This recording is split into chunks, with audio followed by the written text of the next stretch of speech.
এই লোকটা মুনাফিক, সর্বাত্মক প্রচেষ্টা চালিয়েছে কোরআন দিয়ে যেন দেশ চালাতে না পারেন। এরপরেও রসুল মানছেন না। ওমরকে ডাক দিয়ে বললেন, ওমর, এখন পর্যন্ত আমার আল্লাহ আমাকে আয়াত নাজিল করে সতর্ক করেননি। হযরত ওমরের সিদ্ধান্তের উপরে সূরা তাওবার 9 নম্বর সূরার 10 নম্বর পারার 19 নম্বর পৃষ্ঠার প্রথম নম্বর লাইনের 80, 84 দুইটা আয়াত আব্দুল্লাহ ইবনে উবাইর শানে নবীজির উপরে আল্লাহ নাজিল করে দিয়েছে।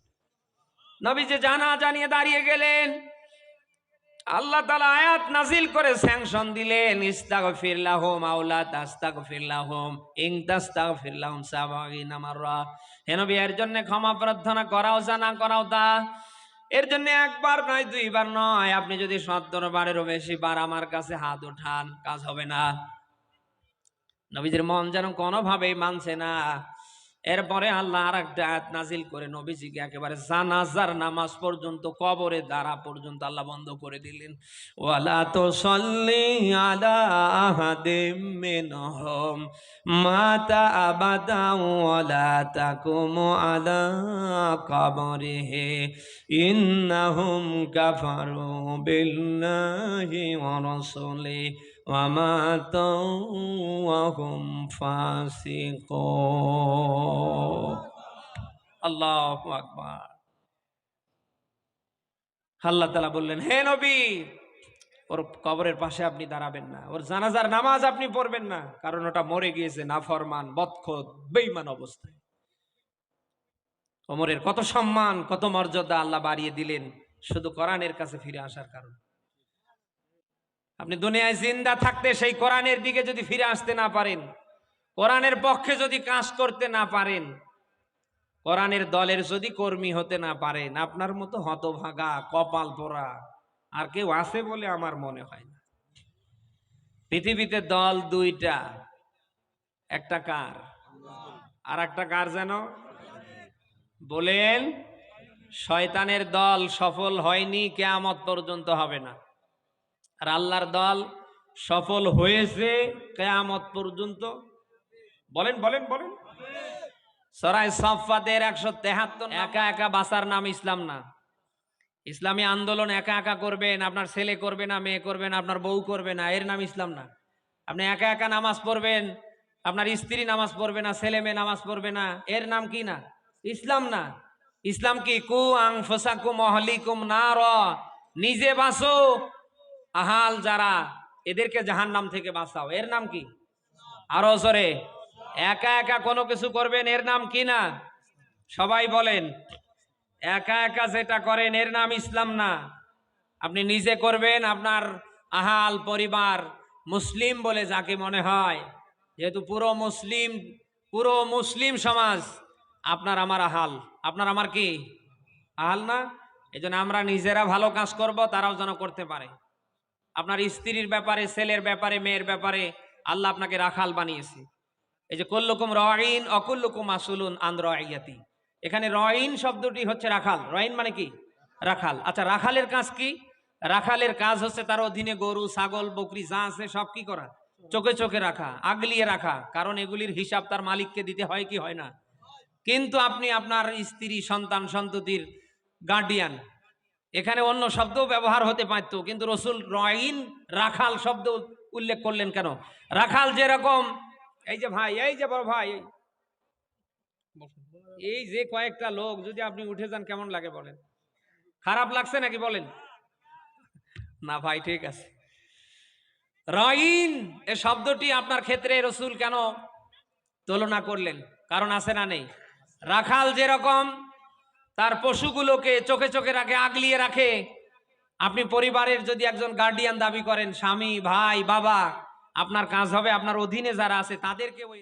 অথচ রসুলের হাদিস কি, আমি কি বলবো না শেষ করব?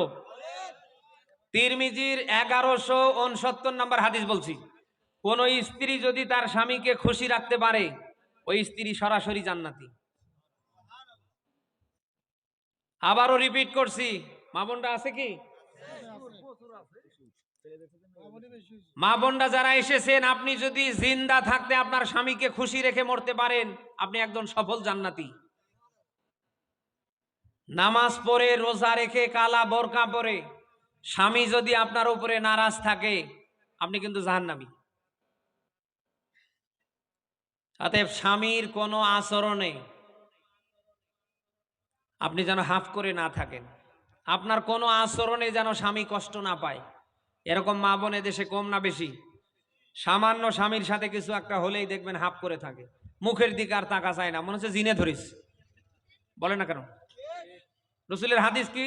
স্বামী স্ত্রীর ভেতরে কিছু একটা হয়ে গেল, স্ত্রী যদি রাতের বেলা স্বামীর কাছ থেকে ক্ষমা চেয়ে নিতে না পারে, সারা রাত ওই স্ত্রীর ওপরে ফেরেশতারা লানত করতে থাকে।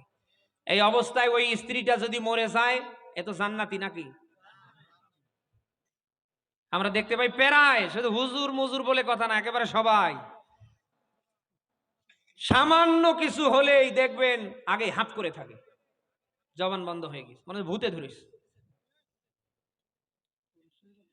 মা বোন যারা এসেছেন, কেন এই কাজ করেন? স্বামী আপনাকে শাসাতে পারে, স্বামী আপনাকে 10টা কথা বলতে পারে, তাকে অধিকার পাওয়ারফুল দিয়েছে কে? আর রিজালু কাওয়ামুনা আলান নিসা। দুনিয়ার সব নারীদের পরিচালক আল্লাহ পুরুষদের বানিয়েছেন। সুবহানাল্লাহ বলতে পারেন না? সে আপনাকে পিটাতে পর্যন্ত পারে, শুধু ধমক না, 10টা কথা না, কারণ তাকে আল্লাহ অধিকার দিয়েছে। আপনার পায়ের জুতো থেকে মাথার চুলের তেল ক্লিপ পর্যন্ত স্বামী বেচারা বহন করে।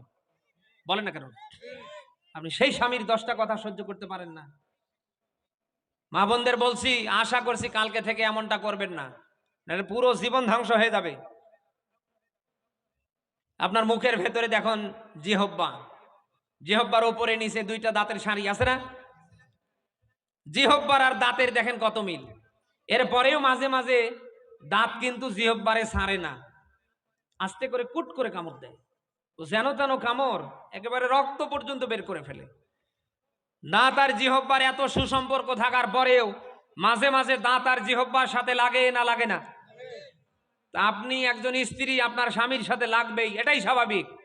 পৃথিবীতে এমন কোন মানুষ আছে যে বুকে হাত দিয়ে বলতে পারবে যে তার ঘরে তার স্ত্রীর সাথে না লেগেছে? আমি হুজুর বলতে পারবো যে আমার বিয়ের পরে কোনোদিন আমার বউয়ের সাথে গুতুগুতি হয়নি। প্রত্যেকটা পরিবারেই হয়েছে, হচ্ছে, কিয়ামত পর্যন্ত হবে। সামান্য একটু গুতুগুতি হওয়ার কারণে আপনি হাফ করে থাকেন, দৌড় দিয়ে লাভ দিয়ে বাবার বাড়ি চলে যান, বোনের বাড়ি চলে যান, সব শেষে আপনাকে একেবারে কোর্ট কাছারি মোসলেকায় স্বাক্ষর দিয়ে নিয়ে আসতে হয়। আশা করছি এগুলি করবেন না। স্বামীকে রাজি আর খুশি রেখে যদি মরতে পারেন, চিরন্তন জান্নাতের মালিক আল্লাহ আপনাকে দুনিয়ায় বানিয়ে দেবে। মা বোন যারা এসেছেন, আপনি